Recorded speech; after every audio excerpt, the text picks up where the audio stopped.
So you're thinking about buying a ski home here in the mountains?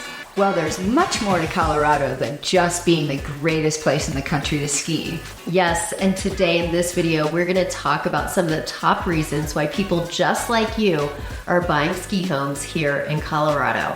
We're gonna focus on Breckenridge and Vail, so join us as we talk about some of these reasons.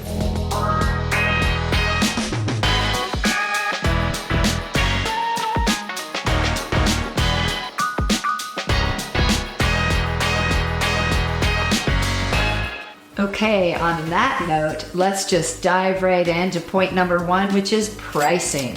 What do you think about the price of homes here, Stephanie? Well, Lisa, there's no way to sugarcoat it. Homes here in the mountains in Colorado are more expensive than a lot of other markets. But don't let that deter you. A lot of it depends on what you're looking for and location. So, do you want to be ski in, ski out? It's going to be a slightly different price point than if you want to be a little further out of town. Yeah. But you could have incredible views, or you can be near a trailhead. There are so many great things to think about when buying a home here in the mountains. Another is, do you want a single family home or do you want a condo? There's a lot that really goes into it, and not only type of home, but are you looking more in the Vail market or in the Breckenridge market? Absolutely. There is a wide variety of properties, and we'd love to help you get through all of that. So the sooner you reach out and let us know exactly what you're hoping to find here in a ski home or a summer home here in the mountains, we will start keeping an eye out for that type of property for you. I'm Stephanie, and I grew up in Texas, spent some years on the East Coast, but landed here in Colorado, raising my kids here, and it is incredible. I haven't looked back. My name is Lisa, and I grew up in the Midwest, and same as Stephanie. I landed out here, love it, have raised my child here. We know the school systems very well, and it is very family friendly. So speaking of family friendly, there are some amazing schools if you move here for your kids to go to, all the way from Breckenridge down through the Vail Valley. Unbelievable amounts of really high-end good schools, including a ski academy, which is pretty amazing. Your child could move here and just go to school part-time and have sports be their focus, which is pretty neat. And then two, if you're not moving here and you're just spending the summer here or spending some time in the summer here, your kids can go to any number of amazing camps. The Frisco Fun Club is one of those. They go out on Lake Dillon and do stand-up paddleboarding, hiking, all kinds of things. The Keystone Science School is kind of world-renowned. Kids come from all around the country to attend that camp in the summer, as well as the Breckenridge Rec Center and the Silverthorne Rec Centers. They have their own camps too. Yeah, with all kinds of sports, from skateboarding to mountain biking to indoor rock climbing and hiking. That's Those right. rec centers offer a lot of different. They do, and there's the bike park with the jumps for kids. That's pretty amazing, as well as downhill mountain biking. You guys do a lot of that at Keystone, don't you? Yeah. Yep. So my kids love the traditional sports as an option. We do have football, soccer, volleyball, basketball. Those more traditional team sports, tennis, things you think of. Absolutely. But we also have so many opportunities for kids to be challenged and to grow in areas that I personally didn't even know were an option as a kid. So Exactly. you have your downhill ski teams, you have your skate ski teams, you have your snowboarding clubs. My kids do a lot of mountain biking. I have one who's on the high school mountain bike team. My youngest loves the downhill mountain biking, so that's where during the summer the lifts take your bike up and you get to ride down. That's a blast. It is. It is an assortment of just burned fun trails with big death-defying, mommy heart-stopping trails. But then there's easy sports like families going out playing pickleball and fly fishing together, and just going out on Lake Dillon and taking a pontoon boat out. So many things we can't even, The hiking 14ers. Exactly. Basically, if you want to do it, it's available here between the Summit County and the Vail Valley. Horseback riding, ideas just keep popping in. There's an ice rink at Breckenridge where they have year-round ice skating and hockey. So you name it, you can do it here in the mountains. So another important consideration is the traffic. Yes, that is always something to talk about when you consider buying a new home. Exactly. Now, here in the mountains, once you're in the mountains, there is not a whole lot of traffic.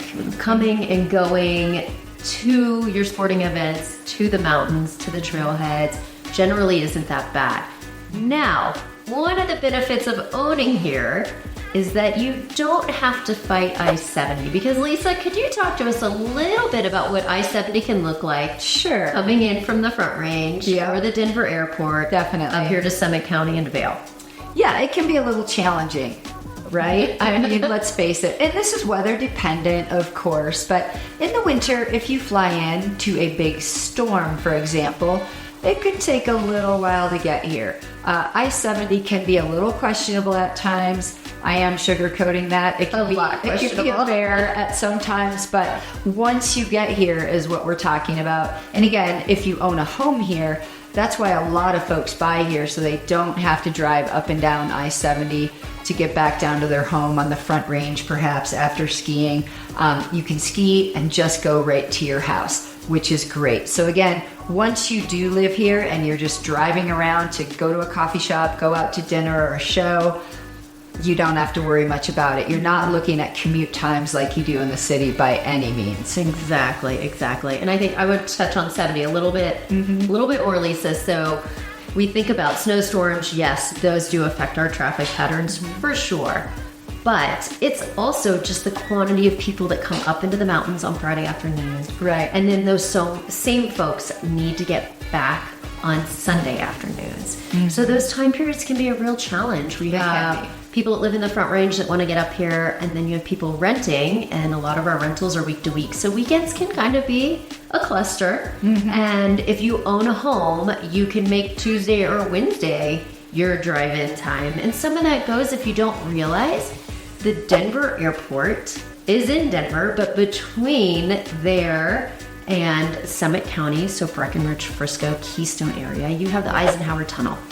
And going up and down from the Eisenhower Tunnel can be a challenge. Right. And then to get to Vail, you have Vail Pass. So you go up and over Vail Pass. So these are things to consider. And when you own a home here, you just have more flexibility to travel around other traffic patterns and weather systems. Exactly. And that is another reason why some people prefer to purchase in Vail, because of the Eagle Airport and the ease of flying in and out of the Eagle Airport. And then within 30 minutes or less, you could be at your home if you do buy in the Vail Valley.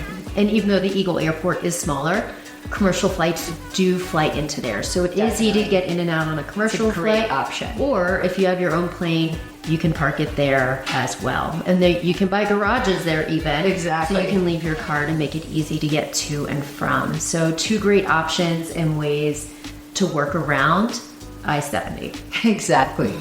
So that brings us to our final reason why people are moving here every day to the mountains of Colorado, and that is there is so much to do.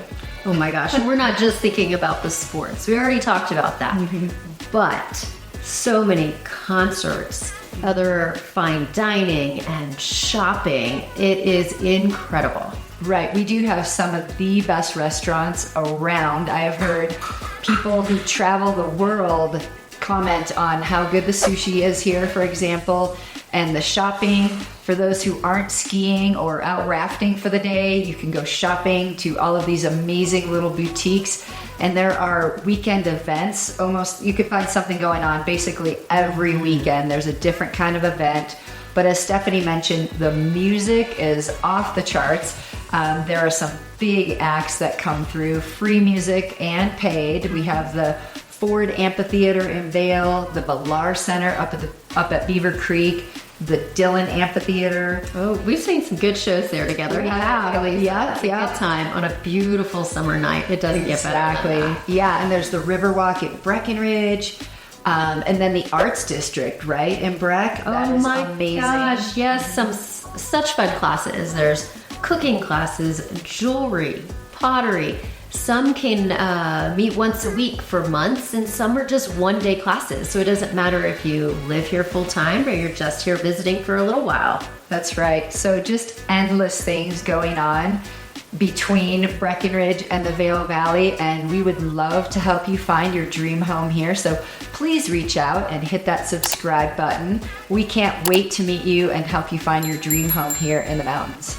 Yeah, not only subscribe, but please personally reach out. Shoot us a text, give us a call, send an email. That way we can get to know you to better help you. Exactly. Zoom meetings too. We love those. So thanks for watching and enjoy the day.